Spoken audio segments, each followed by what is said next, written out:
Amém? Amém. Vamos lá trabalhar um pouco. Eu organizei aqui a minha lista aqui, mas ela está meio bagunçada, amém? Livro de Lucas.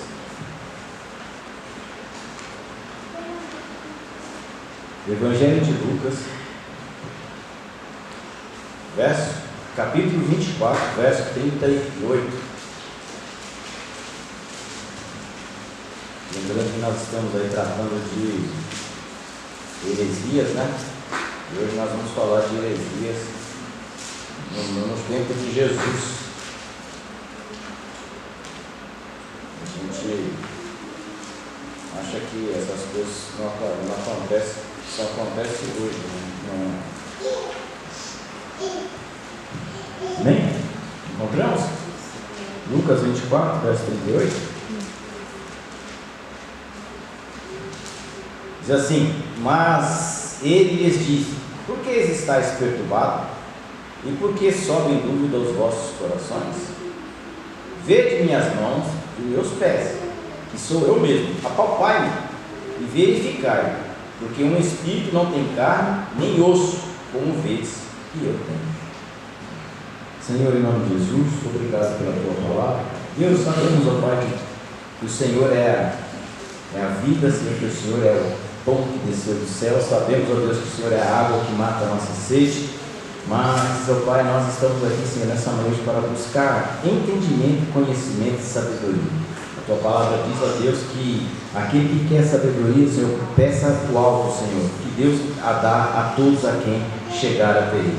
Nessa noite, Pai, nós pedimos, dá entendimento, tira todo o eu, toda a arrogância, a prepotência, tudo aquilo, Senhor, que o inimigo, Senhor, tenta colocar nos nossos corações e acharmos, ó Pai, algumas vezes que somos alguma coisa. Senhor, não somos nada sem a tua presença.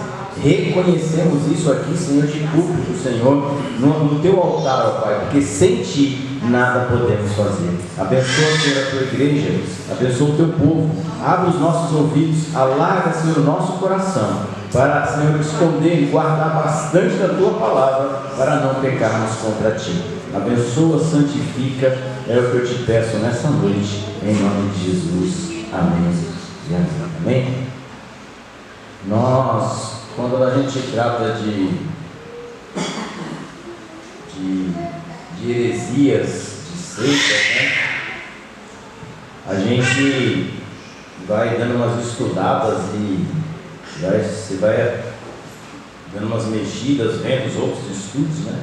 Outras ministrações, porque o dia que eu achar que eu sei tudo, eu estou com problema, então eu tenho que ver quem sabe mais que eu. Que eu sei que tem gente que sabe mais que eu, então eu vou procurar, né, ficar perto daquele que tem mais conhecimento, que sabe mais, que tenha mais entendimento, né? E quando a gente está falando dessas heresias, dessas seitas, a gente às vezes depara com algumas pessoas dizendo: mas você está discriminando outra religião, você está... Não, a gente não está discriminando, porque Jesus não discriminou outras religiões. Jesus apenas apontou suas falhas, né? Jesus não vai lá escrachar nem, mas ele vai apontar aonde essas pessoas estão cometendo equívocos, aonde essas pessoas estão enfiando o pé na jaca. E nós, como nós temos alguns tempos, né, e aí eu estava pensando, né, tipo, a gente falou no culto passado de heresias no Velho Testamento, né, falamos, né, aí o nosso Florencio falou semana passada, e hoje eu queria falar com vocês no tempo de Jesus. Dentro de Israel, alguém sabe quantas seitas tinham no tempo de Jesus? Não sabe? Não sabia. Oi? Não sabia. Não sabemos? Não sabia. Só sei que eu não sei, né? Só dos seus era seita, não é? Não, o cenário já pegou uma, já pegou na visão, né? Só os seus Fariseus, zelotes, ó, como você sabe. O que mais? Sicários.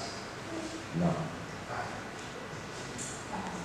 Sicários era o grupo armado dos zelotes. Essênios, foi descoberto aquele Mar Morto, no livro do profeta Isaías, do Mar Morto, lembra lá em 1945, eu sei que você, né? E acharam lá numa caverna os manuscritos do livro de Isaías. E aí foram conferir para ver se, né, se tinha alguma divergência. Adivinha? Não tinha uma vírgula fora do lugar. Exatamente como são manuscritos de mais ou menos antes de Cristo. Então, tinha os arsênios, né? Essênios, desculpa. E tinha os nossos bons e velhos vizinhos samaritanos, né? Então essas pessoas, eles eram... Então a gente, vamos dividir assim, naquele tempo, no tempo de Jesus, as seitas que tinham dentro eram seitas políticas, religiosas políticas. Tipo, quando você vê os saduceus, eles eram a nata da política. Eles eram os caras mais influentes que tinham na sociedade. Eles eram considerados os supremos. Vamos imaginar assim, você já lembrou, né, do que eu falei? Supremo. Eles eram aqueles caras. Os caras que não tinha ninguém acima deles. Não. Eles eram poucos, uma incrível coincidência, eram poucos, mas que comandava quase toda a nação de Israel. Quando eu falo quase todos, porque tinha aqueles que eram dissidentes e não respeitavam ninguém, né? Então, vamos tratar um pouco aqui desses caras.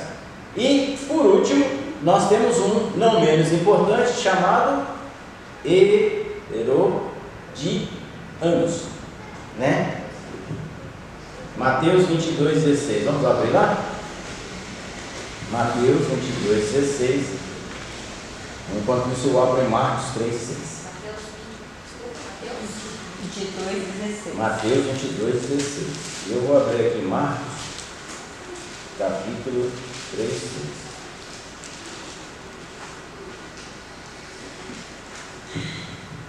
Vamos lá, vamos ver se tem mesmo esses caras na Bíblia, porque às vezes eu falo aqui, às vezes não tem. Às vezes eu falo para você, está na Bíblia, não vem pelo amor, vem pela dor, mas está onde? Né? Qual Bíblia, né? Não sei, vamos lá. Vamos lá? O que está escrito em Mateus 22, verso 16? E enviaram-lhe os discípulos com os herodianos, dizendo: Mestre, bem sabemos que és verdadeiro e ensina o caminho de Deus segundo a verdade, e de ninguém se dá, porque não olhas a aparência do homem. Que bonito, né? Sempre elegante esse cidadão, né? Marcos capítulo 3, verso 6, diz assim: retiraram-se os fariseus, conspiravam logo com os herodianos contra ele, como lhe tirariam. Então, quem eram os herodianos? Os herodianos eram pessoas do partido de Herodes. Já disse tudo. Herodiano. Esses caras, eles eram judeus, né, que defendiam, né, Herodes. Por quê? Herodes, você vai estudar um pouco de Israel, a história de Israel, você vai ver que Herodes foi a pessoa que edificou aquele templo. Para quê? Para agradar os judeus, agradar os sacerdotes, agradar a classe aristocrática do local. Então ele construiu aquele belo templo, que era considerado muito bonito. Foi ele que construiu. Tanto é que ele é considerado o templo de Herodes, que foi ele que edificou. E Herodes era de quem? De Roma. Então os herodianos eram um povo, eram uma classe de sanguessuga, que vivia ali em torno do poder. Eles tinham algum aspecto religioso? Não. Eles não estavam nem aí para a religião. Por quê? O problema dos herodianos com Jesus era um só. O que Jesus fazia bem? Alguém lembra? O que Jesus fazia bem? Ensinar. Muito bom. Ensinar quem? E o que Jesus fazia bem? Ajuntava gente. Ajuntava multidões. E o que os herodianos estavam preocupados? Que se Jesus continuasse a juntar as pessoas, o que aconteceria? Poderia haver uma sedição e as pessoas tirarem eles do poder. Então os herodianos, eles eram meramente políticos e sanguessuga. Não que não seja diferente hoje, mas naquele tempo já tinha os nossos bons e velhos sanguessugas. Então eles estavam ali super preocupados com o poder. Tanto é que quando eles julgam regalias, e o povo não vai dar mais crédito a nós. Então, o que mais pode ocorrer, de pior pode ocorrer para uma vida de um político, ele ser desacreditado. Não é o caso do Brasil. Tá? Estou falando de político sério. No Brasil, eu faço ele ser acreditado. Se alguém acreditar nele, né? Mas desacreditado todos eles são. Então, os saduceus não, eles queriam ficar ali perto. Por quê? Era um movimento, mas que tinha influência junto à religião. A religião, ela vai estar sempre atrelada à política. É triste falar isso, né? Mas é verdade. Certa vez, Napoleão, né, para quem... é uma história muito legal, Napoleão convidou o Papa para ir à França, quando Napoleão estava invadindo toda a Europa, né? Todo mundo pensava que Napoleão seria um grande estadista, livraria. Tanto é que, quando ele entra na Áustria, o compositor, não me lembro agora se foi Vivaldi, se foi Mozart, compôs as 4 estações, né? Alegria, até que enfim chegou o nosso libertador. Quando ele entra na Áustria e começa a ver, ele pega e escreve a marcha fúnebre. E aí Napoleão, um jovem tenente do exército francês, chama o Papa para conhecer a sua biblioteca. A biblioteca de Napoleão era uma coisa maravilhosa. Todos os livros que ele roubou de tudo quanto é lugar estavam lá, né? As pessoas acham que não. O que você acha que o governo tem? Não, porque roubaram de algum lugar. Não é porque eles escreveram. Mas, enfim, e Napoleão chegou, mostrou, e o Papa ficou impressionado. Ele falou: nossa, eu não tenho uma coleção dessa nem em Roma, no Vaticano. Ele falou: isso aqui a gente andou ganhando de alguns, levando dos outros. Está aqui, vai ficar guardado aqui. E aí o Papa olhou, estava lá escrito religião. E ele procurou. Ele falou: Napoleão, alguma coisa está errada. Ele falou: o quê, eminência? Eu não estou vendo a Bíblia na estante de religião. Aí ele falou: não, está em política. E aí o Papa ficou. Por quê? Porque eles estão sempre entrelaçados, alinhados, né? Então, quando a gente pega os herodianos e eles vão até Jesus, eles chegam em quê? Em conluio com os saduceus, com os fariseus, com os sacerdotes. Por quê? Porque eles eram pessoas influentes no império. Eles estavam ali procurando manter-se na vida boa. Quando a gente pega eles vão lá e começam, como nós lemos aqui em Mateus, eles chegam lá com a conversa fiada, conversa de político. Jesus, tu é bom, maravilhoso, santo, não sei o que. E Jesus olha para a cara dele e fala: separado. Aqui não. Aqui eu conheço realmente qual é o coração e a intenção do coração. E o seu coração não é bom, né? E em Marcos, como eu li aqui, eles se juntam e falam: pô, a gente precisa dar um jeito em Jesus. Por quê? Porque Jesus estava causando incômodo. Nós temos que entender, irmãos, o Evangelho, ele causa incômodo. Porque se ele não causar incômodo, alguma coisa está errada. Se todo mundo começar a amar o Evangelho, alguma coisa está errada. Porque a Bíblia, Jesus fala: olha, se odiaram a mim, imagine, se odiaram a Jesus, que fez alguns milagres. Eu não digo muitos, mas alguns. Imagina eu que não fiz nenhum,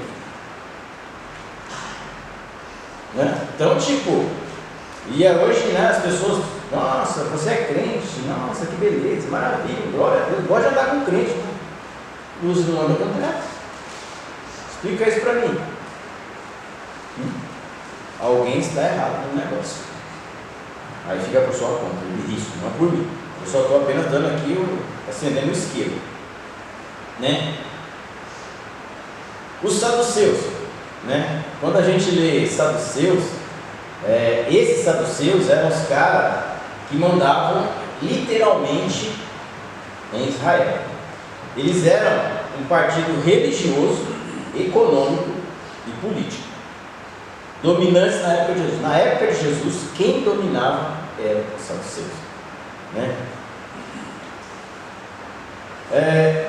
A maioria e o pior é que é assim, uma coisa bem estranha, né? Que 90% dos saduceus eram descendentes de sacerdote.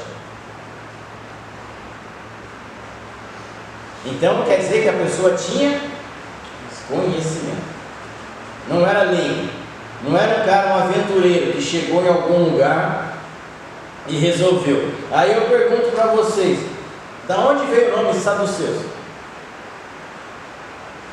Pergunta fácil.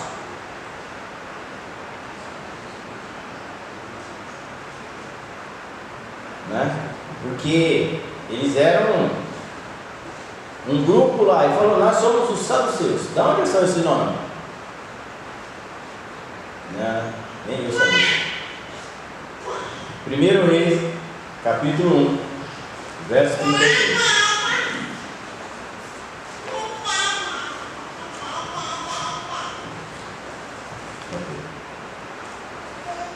Primeiro Reis, capítulo 1, verso 32 e 38. A história diz, né, alguns historiadores e alguns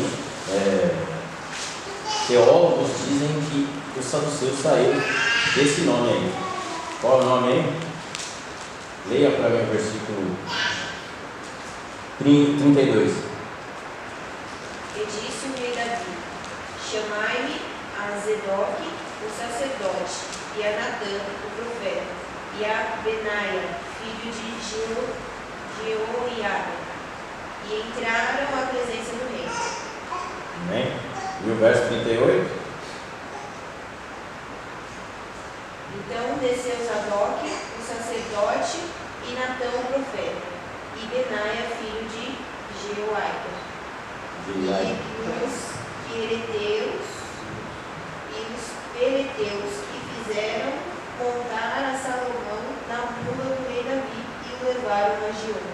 Amém? Aqui é a posse de Davi, de Salomão, ao reino de Israel, né? Então aqui os historiadores dizem que saduceu vem de Sadoc, o sumo sacerdote de Davi. Oi? Sadoc. Na minha Bíblia está com Z, mas fala Sadoc. Sadoc. Né? Então, alguns historiadores dizem que esse grupo surgiu dessa linhagem. Então era um homem que tinha um acesso ilimitado ao rei, era um homem que tinha poder e autoridade, e este cara foi o cara que impostou Salomão. Ele não era um sacerdote qualquer, ele era o sacerdote, né? Então, aí vem a linhagem dos saduceus. O que os saduceus eram? Os saduceus, eles tinham uma certa rusga, com os fariseus, mas eles eram materialistas. O que é uma pessoa materialista, irmão? Não cai nessa, não. O que é uma pessoa materialista? Ligar nas suas terrenos, bens, coisas materiais. O materialista é aquele que só se preocupa com o hoje. Ele não se preocupa com o céu, ele não se preocupa com nada. Por exemplo, ele quer viver hoje. É o carpe diem. Viva cada dia o seu dia. Né? Então, os saduceus eram materialistas. Por quê? Porque eles não acreditavam em ressurreição, eles não acreditavam em anjos, né? Então, tipo assim, eles eram os caras meio que, se nós até pegássemos, pudesse até umas igrejas que tem por aí hoje que não acreditam no Espírito Santo, né? Mas não vamos entrar nesse detalhe agora não, né? Então, eles eram pessoas que tinha sua vida pautada no que é hoje. Eles não acreditavam, por exemplo, no que os fariseus tinham o quê? Os fariseus tinham a sua tradição, não é isso que Jesus fala? Vocês estão presos nas vossas tradições. Os saduceus não. Os saduceus só queriam literalmente o que está na Torá. Só. Esse negócio de passar de pai para filho, esquece. Por exemplo, aonde é que está na Bíblia que você tem que lavar a mão para comer? Na Torá. Isso é uma questão de higiene, tá, gente? Mas na Torá, onde está escrito nos 5 livros da Bíblia, da lei, que, onde você for comer, você tem que lavar a mão. Não vai. Mas os pais foram passando, assim, um bom hábito foi passando, e depois eles chegam para Jesus e falam: você não lava a mão, não? Lava a mão para almoçar, para tomar, né, para comer o pão, para pegar o pão. Lembrando que você só comia com as mãos. E eles não acreditavam nessas coisas. Eram materialistas e apoiavam a presença romana em Israel. Lembra que eu falei para vocês que religião e política estão sempre seita? Esse aqui não, esse aqui eles não acreditavam. Aquela vez que eles perguntam para Jesus, o homem tinha 7 irmãos, casou, morreu, foi morrendo, foi tendo filho. Lá no céu, quem vai ser a mulher dele? A pergunta dos caras, né? Pensa logo na pegadinha, né? Pensa comigo. Eu vou perguntar para Jesus, eu não acredito que é a ressurreição, não acredito que haja céu, mas aí eu vou falar para ele que elas vão morrer todo mundo no céu, vai ser mulher de quem? Aí Jesus fala: no céu não tem casamento, nem se estão em casamento, serão como os anjos, que gosta de Deus, né? E aí ele fala, né?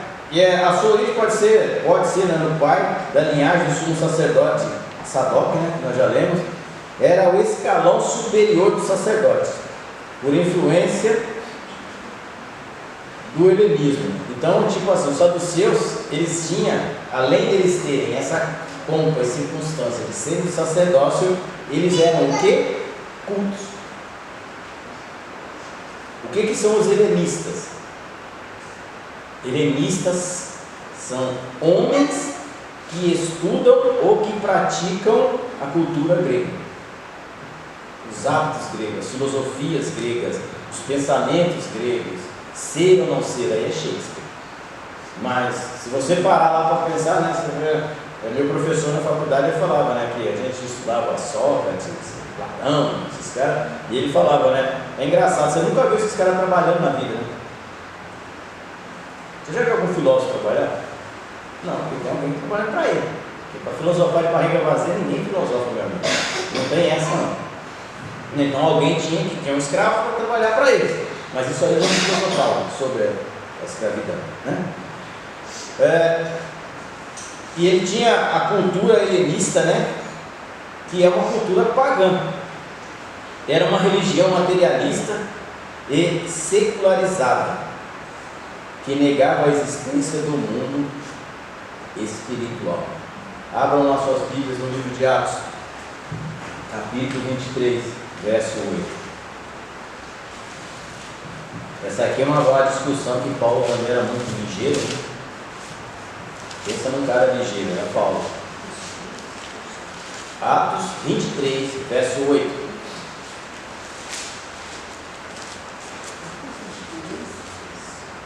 Atos.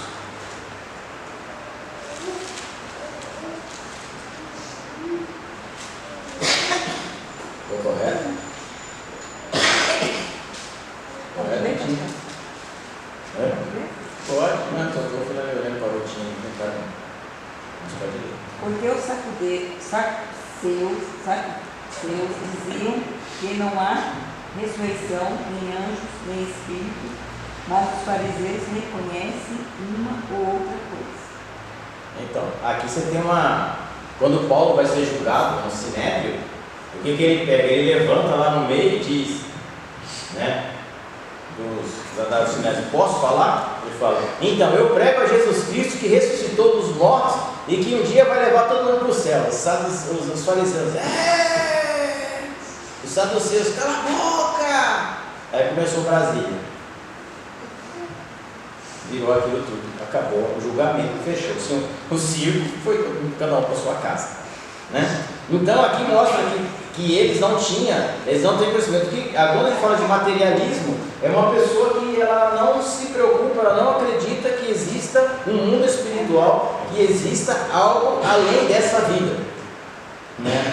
Até mesmo Shakespeare diz, né, que há mais coisas em cima do céu, entre o céu e a terra, do que a nossa vã filosofia, nossa vã imaginação, né? Então, quando a gente anda nessa situação,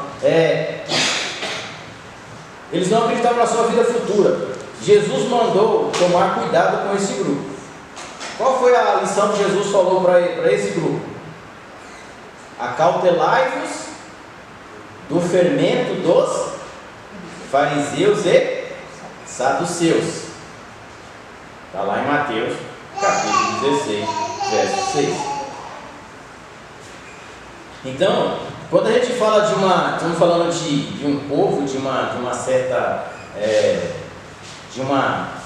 de heresias, a gente está falando de assuntos que vão completamente contra a Bíblia, né? Então, essas pessoas conheciam a lei, sabiam da lei, conheciam os profetas e continuavam falando coisas erradas, né? Aqui aí ele fala do fermento, no caso de Mateus 16, 6, o fermento aqui, ele está simbolizando o mal, a corrupção. Porque lá depois Jesus fala, o evangelho é como uma medida de fermento que joga, como uma levedura que joga na medida de farinha, e essa farinha cresce toda. Aí ele está falando do bom fermento. Ele tem que tomar muito cuidado. Fermento é do diabo. Não. Fermento apenas foi utilizado aqui em duas situações que podem ser usadas. Uma, a coisa ruim expande, cresce. Dois, a coisa boa também expande e cresce com o fermento. Fermento não tem nada a ver com isso, não. É que nem você ver um gato preto atravessar na rua. Pode ficar tranquilo, não vai acontecer nada com você. É apenas um gato. Não precisa chutar, não precisa bater, não precisa fazer o sinal da cruz. Não precisa nada. Pode ficar tranquilo. É só um gato, só um bichinho. Ele vai passar, você me dê comida para ele, ele vai ficar muito feliz, embora os gatos não gostem muito de carinho, né?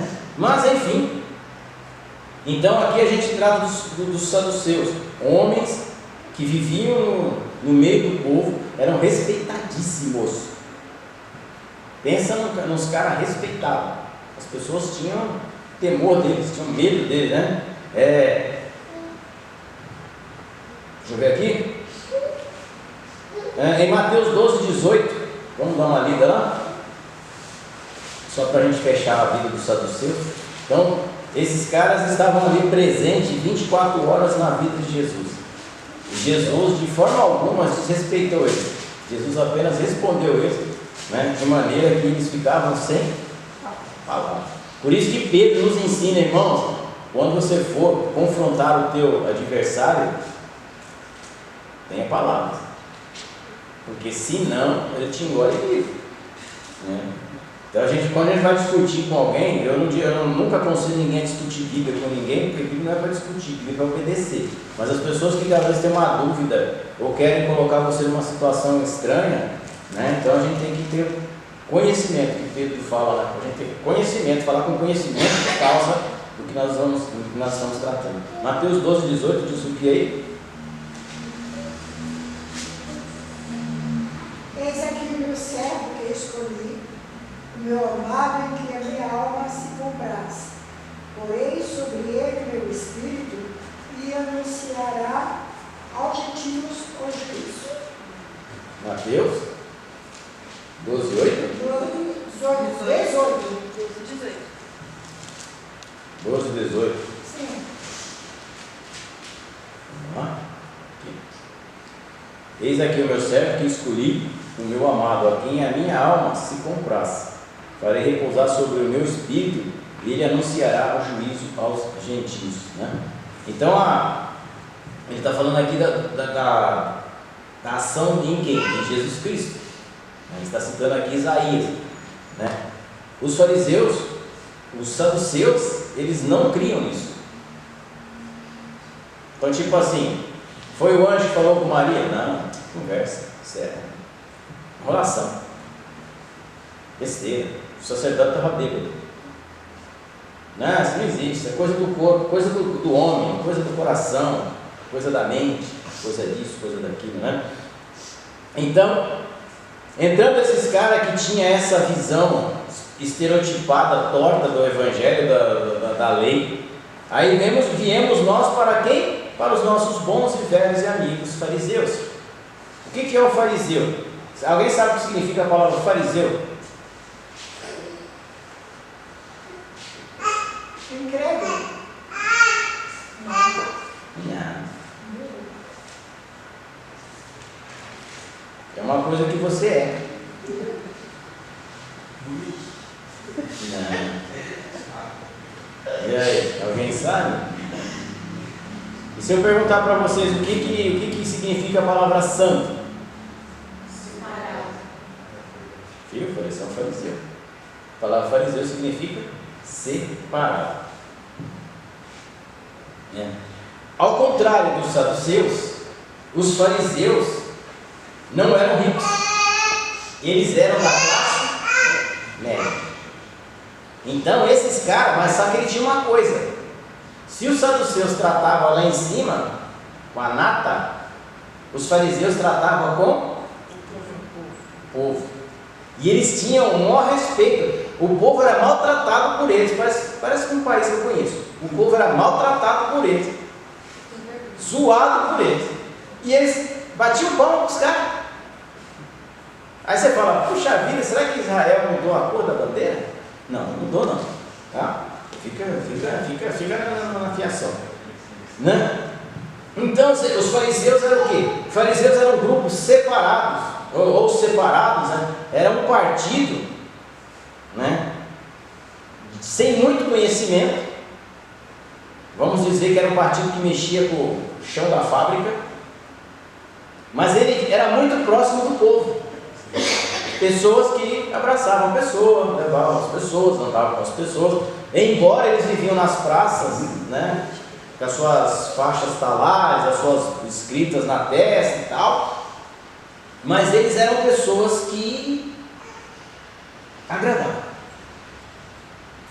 E qual era a dos fariseus? Os fariseus, ao contrário dos saduceus, eles não ligavam muito para o rigor da lei, para a escrita. Eles ligavam mais para as tradições.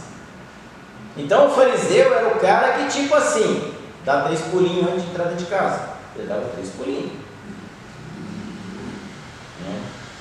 Põe a vassoura atrás da porta para o cara ir embora. Põe a vassoura para a porta. Eles eram pessoas que observavam que os costumes. E eles trocaram, eles inverteram a graça de Deus pelos costumes. Então, quando você vê Jesus falando nos fariseus assim: olha, vocês são problemáticos. Por quê? Os fariseus, eles acreditavam em anjos, acreditavam na ressurreição, acreditavam no poder de Deus, acreditavam coisa. Então eles pegavam, eram disciplinadíssimos, coisa que nós não somos, nem eu nem você. Não adianta falar que você é, porque você não é mesmo. Você já falou que foi na academia e não foi. Então, tipo, eu vou fazer caminhada, não fiz também. Então, tipo, estamos empatados, né? Eram disciplinados a rígida observação da lei, além do elevado nível moral. Tanto é que uma vez Jesus fala para eles: olha, fazei tudo que os fariseus vos falam, vos mandam, mas só não fazer o que eles fazem. Esse é o problema da história. Então, quando a gente pega assim essas coisas de seita e eles, a gente pensa: nossa, é uma coisa que vai totalmente contra o Evangelho. Não. Pergunta: alguém sabe quanto é de veneno que vai para matar um rato? Alguém já fez essa pergunta besta para vocês? Não, né? Só a gente louca fica fazendo essas perguntas.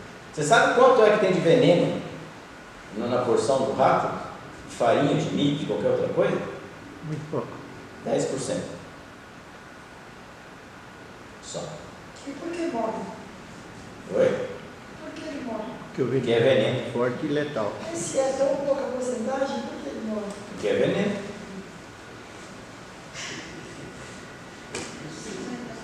Não precisa de muito para matar. Você não precisa de muito veneno. Você só precisa de veneno. Então, o cara põe na... É como alguém viu aí no Rio de Janeiro essa semana, que uma mulher morreu lá com uns bombons envenenados, né? Alguém leu a história lá? Eu li, já prenderam prenderam outros, prenderam, não sei o quê. Mas enfim, um bombonzinho, o cara pega lá, joga um pouquinho de veneno, a pessoa não vai perceber que está comendo veneno e vai comer numa boa. Ela só vai perceber que está com problema quando ela começar a passar. É a mesma coisa do crente. O crente começa a comer que nem avestruz. Ele só vai começar a perceber que ele está ruim quando dá dor de barriga nele. E dor de barriga em crente é terrível, né? É terrível. Mas enfim, né? Vamos lá? Estamos aqui. Representava o núcleo duro do judaísmo. Aguardava o Messias. Não se iluda também, eles esperavam o Messias, tá, gente? Estão esperando até hoje, diga-se de passagem. Mas vai ver. Dessa vez eles vão ver. Vai ficar tranquilo. Lá no Vale de Armagedon, no Vale de Jaboque, eles verão o Messias, né? Aguardava o Messias. Representava o núcleo mais duro do judaísmo. Qual é o núcleo duro? O núcleo duro é aquele que não aceita a imposição de ninguém. É assim, assim e acabou, né? Formado por pessoas de classe média e com grande influência entre o povo. Vamos lá? Vamos ver se isso é verdade mesmo? Porque de repente não é verdade. Pode ser apenas um veneno de rato. Mas não é. João capítulo 12, verso 42, 43.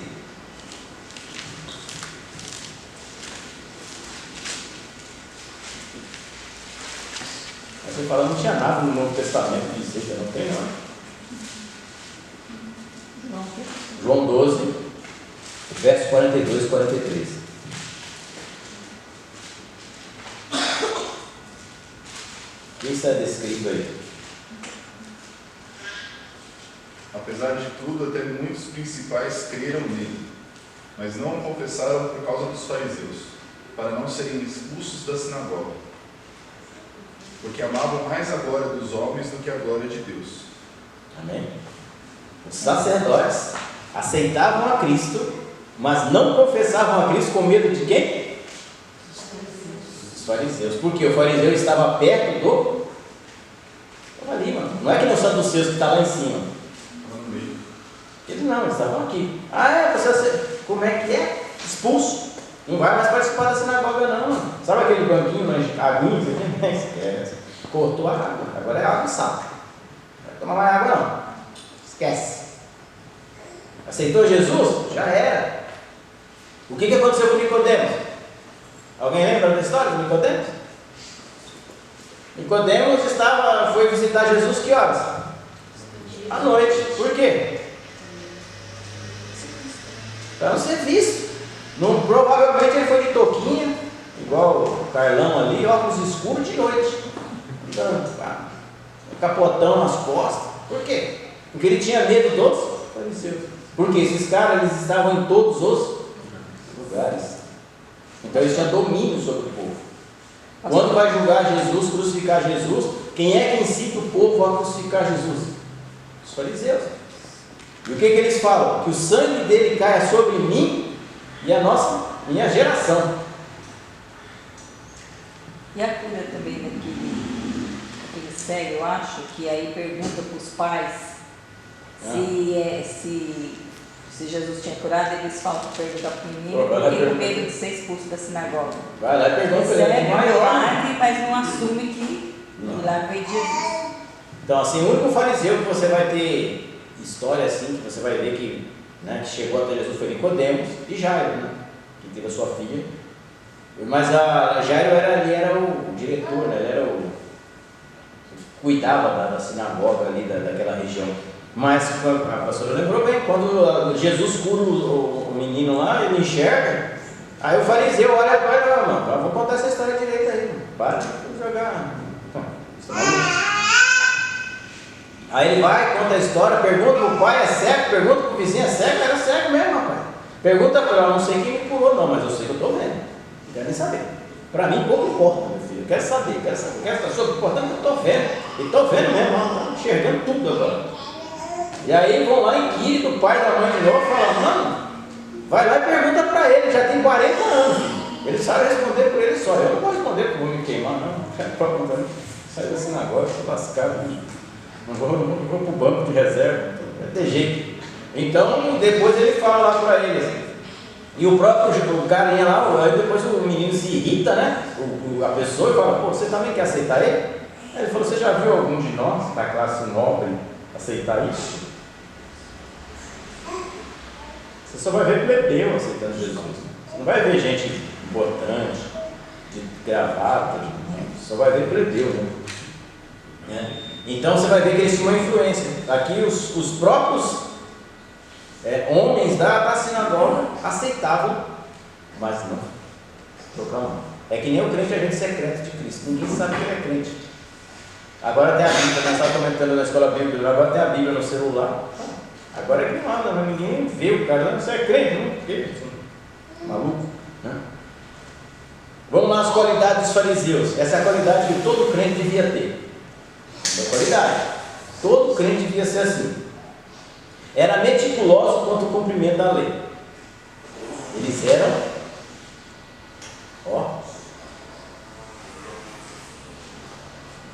eram, meticulosos quanto ao cumprimento da lei. Dava grande valor às tradições aí, religiosas. Isso aí já não é para você não. Como lavar as mãos antes das refeições. Marcos capítulo 7, verso 3. Já que Jesus, os discípulos estão comendo espiga, lá pega a comida, lá põe na boca e fala, vai lavar a mão não, sem educação. E Jesus falou, o importante não é o que entra, o importante é o que sai.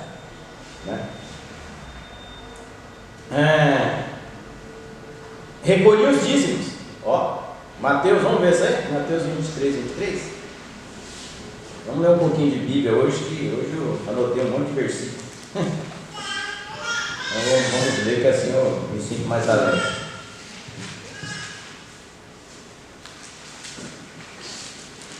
Mateus 23, 23.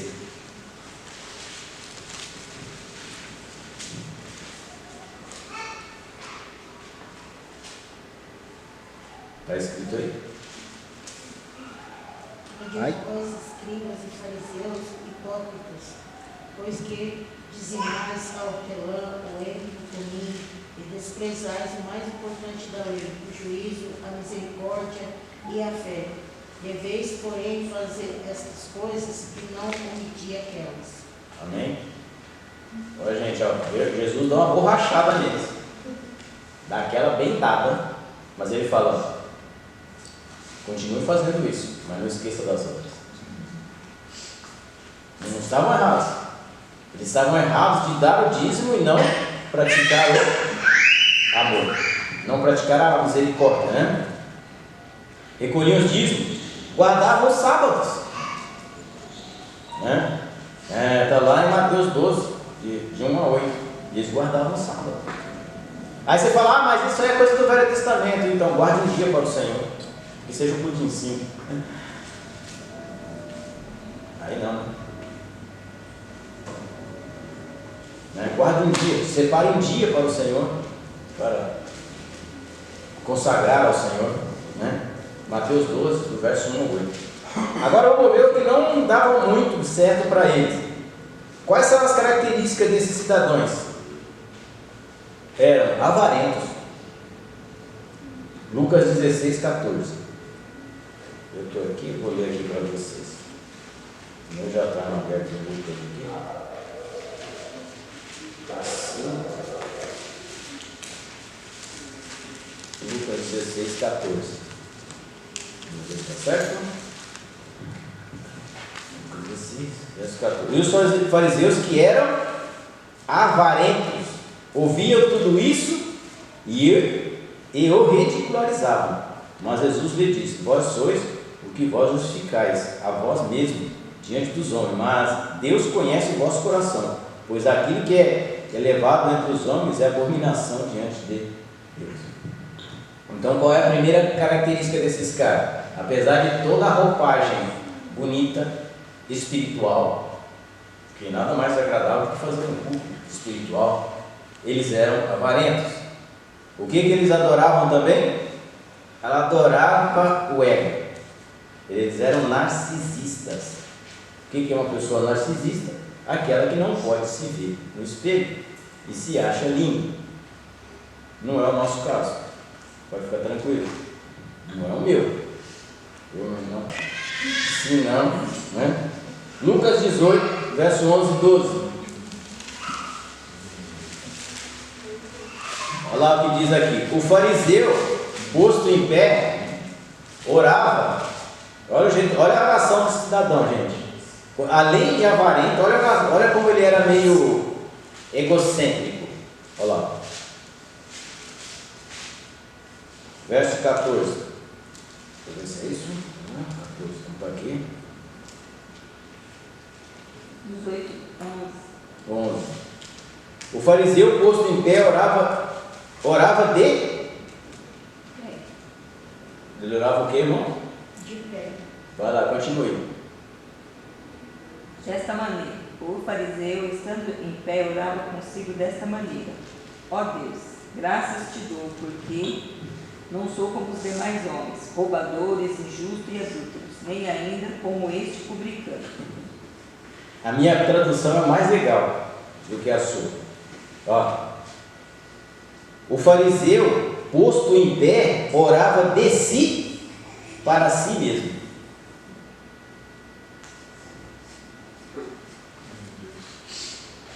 Senhor, obrigado. Obrigado primeiro por ser fariseu. Graças seja a Deus.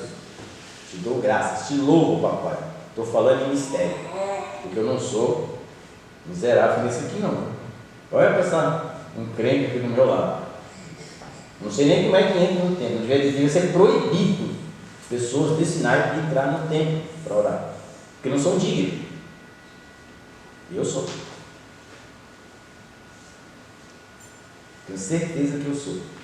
E sou humilde. Né? A minha principal característica é a humildade. Né? Era um homem que gostava de alto ego, não inflar. Né? Vamos deixar ele, quanto mais, né, nas saudações nas praças públicas. Aleluia. Paz do Senhor, pastor do escudo bíblico. Aleluia. Glória a Deus. Estou sentindo, irmão. Hoje Deus vai falar. Né? Eram legalistas. Colocam regra. O que é uma pessoa legalista, irmão? Né? é colocar, anote isso que um dia você ainda vai usar isso na sua vida. Legalista, colocar as regras acima de Deus e da necessidade dos homens. Toda vez que você encontrar alguém legalista, ele vai estar colocando as regras acima de Deus e da necessidade dos homens. Então as regras é mais importante do que o Deus que você serve. A gente para pensar, nossa, o que é, mano? Você vai ver muito, você vai encontrar muito essas pessoas. Eram legalistas, né? Você não vai ler todo lá, mas se você estiver na sua casa, leia Mateus 23, do 1 ao 32. São 30 versículos, eu não vou ler aqui agora. Né? E por que Jesus fala isso? Em Marcos capítulo 7, versículo 11, Jesus usa um termo bastante comum que eles usavam bastante que era corban. Né? Jesus começa a dar uma. Vocês falam de corban. O que era corban? Consagrado ao Senhor. Então o que acontece? Eu não queria cuidar do meu pai nem da minha mãe quando ficava velhinho. O que eu fazia? Doava para o templo. Corban, aleluia, olha como eu sou generoso. São consagrados ao Senhor. Cuida do velhinho aí que eu estou vazando.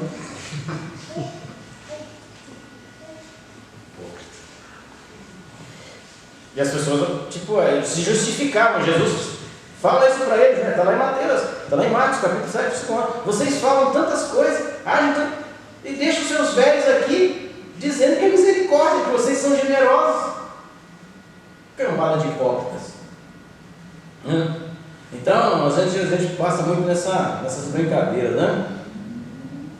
E para a gente aqui, deixa eu ver o que ele tem mais, para não cuidar dos seus pais na velhice. Eles diziam que eles eram consagrados ao Senhor. E na época de Paulo, tinha alguma heresia? Mais que uma tia. A de João tinha uma heresia?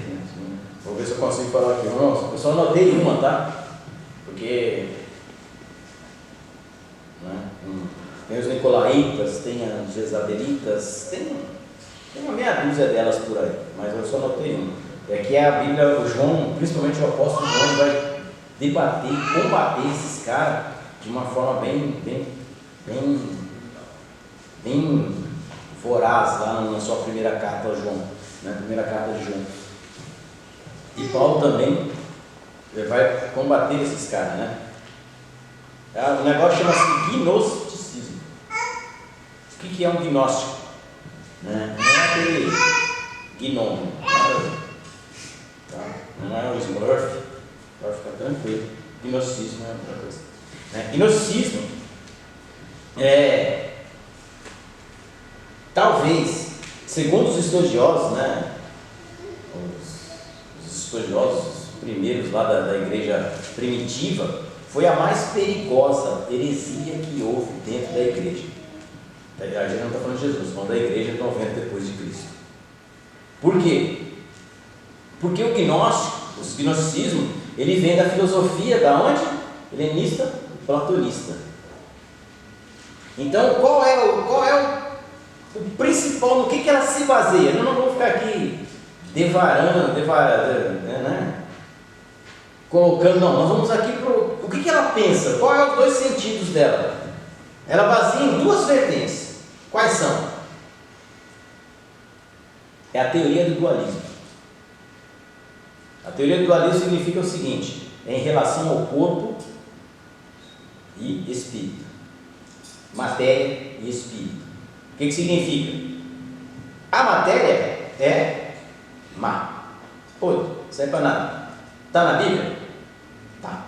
A carne, não alimentei a carne, porque o salário do pecado é a morte, e as obras da carne são pecado. Pronto, já fez 2 mais 2 é Bíblia. Então, ele vai lá e fala, qual é o dualismo? Então é o seguinte, pensa comigo, por um minuto aqui. A matéria é ruim. Para que serve a matéria? Nada. Eu posso fazer com ela o que eu quiser. Por quê? O importante é o espírito, irmão. Deus está preocupado com o seu coração. Fica em paz, peca em paz, adultério em paz. Se te der paz, faz. Conversa essa? Se te der paz, faz. Para. Se for pecado, faz não. Por quê? Qual é esse dualismo? Então é o seguinte, a minha carne não serve para nada. Então o que eu fizer na minha carne não tem relação ao meu espírito. Eu posso fazer o que eu quiser. Um dia desse eu fiquei, muito tempo atrás eu descobri, eu estava fazendo faculdade, estava conversando com uma pessoa, e a pessoa falou, não, você só peca depois que se batiza.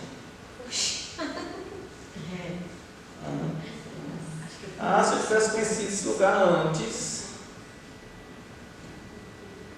Só peca depois que se batiza. E o resto do dia? Não peca não, tranquilo, não. Pastor, Suave.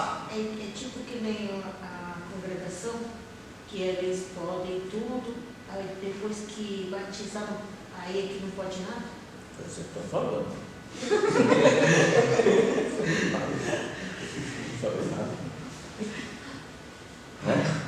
Brincadeira, né? Mas tipo assim, não tem lógica, vocês concordam comigo? Não é pecado? Quer dizer, então, você pode fazer o que você quiser antes de se batizar. Não, a Bíblia diz que o Deus não leva em consideração o tempo da ignorância. Você não sabia e praticou, beleza. Agora, eu sei, mas por uma pequena vírgula, não, fica tranquilo, irmão, eu vou se batizar. Quando você vai batizar? Quando for uns 90 anos. Para que eu vou me batizar? Vocês concordam comigo? Tem lógica? Se eu posso aprontar tudo que eu quiser aprontar, sem me batizar, eu vou para o inferno? Eu vou me batizar com canto? 120 anos, filho, de preferência para aspersão na cama do hospital. Que é para mim, porque eu não vou estar podendo nem andar mais. Porque a matéria, ela é ruim. Então, o que eu fizer nessa carne, o que eu destruir. Mas Paulo diz, ai daquele que destrói o templo do Senhor. Então já cai por terra logo aí essa brincadeira. Mas as pessoas, aí você fala, mas não é agradável, irmão? Pensa comigo. Irmão, acabou. É o sonho de todo crente. Matéria, coisa horrível. Vou me prostituir à vontade. Matéria, vou te matar de tanta prostituição. E ainda tem uns que dizem, quanto maior o pecado, maior é a graça. Desgraça. Então a gente tem que tomar muito cuidado. Então eles acreditavam nisso, né? E eles acreditam que a vida verdadeira só existe no mundo espiritual. Você está aqui apenas no The Walking Dead. Você é um zumbi. Não serve para nada. Você morrer. Não acontecer nada. Você pode matar alguém também, não vai acontecer nada. Você vai ficar tranquilo, só no espiritual que você vai ser preso.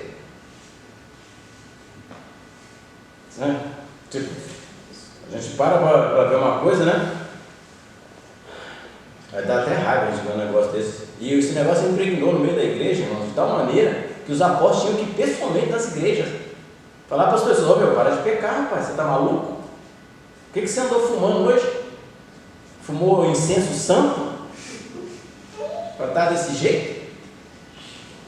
Né? Então, é o seguinte, a coisa deles eles acreditavam que possuíam um conhecimento elevado. Toda seita, o cara pensa que é um iluminado, como o pastor falou aqui a semana passada. Eu sou um iluminado de Deus, trabalho na elétrica, é um iluminado, né? Além de ter conhecimento superior, a verdade é superior dele, conhecida apenas por poucos. Mas todo mundo tem esse privilégio, não, viu, também? Fica tranquilo, viu? Não queira também conhecer. Mas só os iluminados, os poderosos têm esse conhecimento, né? Tipo assim, aqueles super, ultra, supra-sumo, né? Gnóstico vem da palavra grega gnosis, que significa saber. Eles acreditam que o superior à existência é o que dá salvação. Então, tipo assim, eu vou viajar em Nárnia hoje. Quando eu desbravar o Hell, do Thor, quando eu for no planeta do Thanos, aí eu tenho conhecimento, eu vou ser salvo. Mas a Bíblia diz o que em Efésios 2:8? Vós sois salvos pela graça. Por quê? Porque é dom. Não vem de vós. É dom de Deus. Então, é graça. Então, automaticamente, quando eu falo que eu tenho que ter um conhecimento elevado acima de Deus, eu estou descartando Deus. Se eles também declaram que Cristo não veio em carne, e quando Cristo se batizou, ele virou um fantasminha. Porque quando veio o Espírito Santo, tirou toda a carnalidade de Cristo, e Cristo se tornou Deus. Por quê? Como é que Deus pode habitar na carne? Se a carne é má? Mas se por um homem entrou o pecado e a morte, por um homem entrou a vida para a salvação de muitos. Está lá em Romanos. Mas aí esses caras dizem que Jesus... Lembra do texto que eu li aqui no começo? Quem lembra? Eu deixei o livro do último para o final, só para ver se vocês lembravam. Eu li faz 20 minutos. Não, faz nada um pouco. Lucas 24. E os versos? Oi? 28? Eu não me lembro agora. 38. Que diz lá: vede as minhas mãos, vede os meus pés, o espírito em osso, espírito em carne. Foi por isso que eu li aquele versículo, por causa desse texto. Aí você pergunta, Jesus está falando assim, eu vou quebrando todo o gnosticismo, que você puder, todo pensamento maluco que você imaginar. Olha, eu sou de carne e osso. Eu aprendi aqui na escola bíblica dominical que uma das formas de reconhecer Jesus é pelas mãos e pelos pés. Por quê? Estão furados. Está lá escrito. Olha, vê minhas mãos. Por quê? Porque você precisa... Aí ele fala, carne tem osso, meu filho? Espírito tem osso, tem carne? Não tem isso não. Aí ele fala, fica tranquilo. Aí depois, quando ele vai lá no capítulo 21 de João, ele está pescando, ele fala, é engraçado, né? Que ele fala assim, tem alguma coisa para comer, não? Espírito come. Porque a Bíblia ele fala que no céu será como os anjos, cara, no céu nem tem comida nem bebida. Mas Jesus ainda bateu o peixinho assado. Não vale. Então, tipo, né? E esses caras, eles dizem que Jesus, a partir do momento que Jesus foi batizado, que diz aquela, eis aí meu filho amado aqui comprado, a carnalidade de Jesus acabou. E ele passou a ser um Deus normal. Por isso que ele aguentou tanta surra. Por isso que ele aguentou. Se ele aguentasse tanto, se ele fosse Deus, ele precisava do sirineu para carregar a cruz? Não. Ele sangraria? Não. Então essa teoria cai se for terra. Mas essa teoria é interessante porque ela agrada o quê? Ela agrada a nossa carne. É uma, como é que se diz? É algo que vai ao nosso encontro. Se eu puder pecar, fazer um monte de coisa errada e pôr a culpa em outro, ótimo. Eu não vou ter nenhuma condenação. Um dia desse eu ouvi uma frase de uma pessoa, né, que ele falou, não, você não pode falar que certos tipos de pessoas não vão entrar no céu. Porque é um lugar, não vão para o inferno, porque é um lugar ruim. Eu falei, é só parar de pecar. Resolveu o seu problema. Mas as pessoas não querem, as pessoas querem continuar praticando e querem ir para o céu. Não, assim fica fácil, né, irmão? Pena que o caminho não é estreito e a porta também. Tomemos muito cuidado, irmãos, com algumas coisas que a gente ouve por aí. Nós estamos falando de coisas que aconteceram há 3, 4 mil anos atrás, esses aqui, mas que são bem atuais hoje. Se a gente for ver aqui, hoje já tem um monte de gente que já é agnóstica aqui, dentro da igreja, no meio da igreja, porque esse tipo de coisa não se manifesta no mundo, se se manifesta dentro da igreja. Esse é o problema. Amém? Alguma dúvida? Vamos colocar de pé, nós vamos embora. Desculpa o atraso.